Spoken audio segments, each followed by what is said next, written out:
Hey folks, it's Aaron. I'm back with an update on the dust collector. For those of you just tuning in, I got a new dust collector from Oneida. It's a really nice piece of equipment. And I had purchased from them a wall stand, so it was mounted to the wall.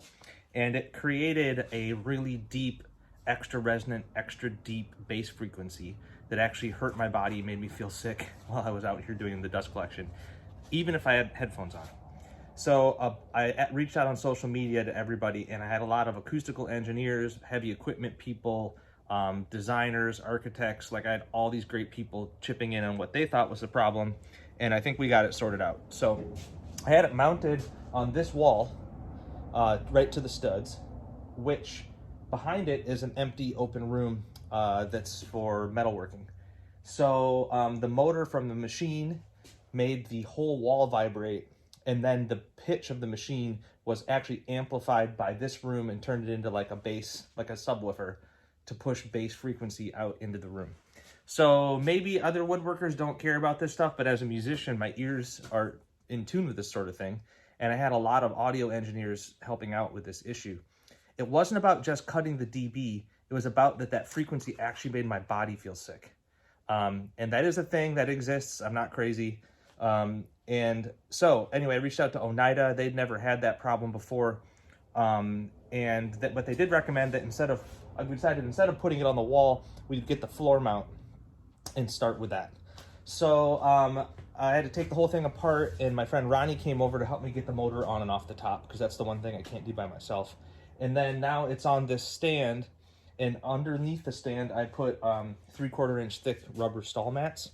And there isn't any vibration from the machine going into the floor, at least. And then around the back of the machine, I did put some foam to try to minimize the corner, because we bass players know that corners are kind of bass traps. So we want to not have that motor reverberating off that corner if we can help it. So I've got some foam around that. I might do a lot more of that later, but at the moment, the good news is this. It doesn't make me feel sick anymore. I can still hear that bass pitch, but we'll turn it on and I'll try to do a test. Maybe if I get fancy, I'll try to edit in some of the old footage of the audio of the old one. But before, when you would turn this on and you put your hand to this wall, this whole wall vibrated. And when you walked into the room, it felt like you were in the bell of a tuba. Now when I turn it on, that doesn't happen at all. So the floor stand seems to have done the trick, and maybe we'll do some extra modifications later.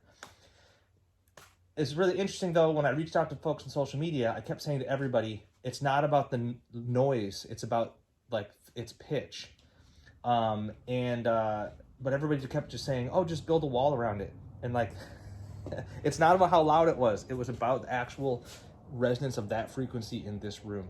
So I think we solved it because we got it off the wall. So anyway, I'm going to turn it on, and then I'll go into that room so that if we can put a clip from the old video in, you will, maybe we can get an A/B comparison. So anyway, here we go.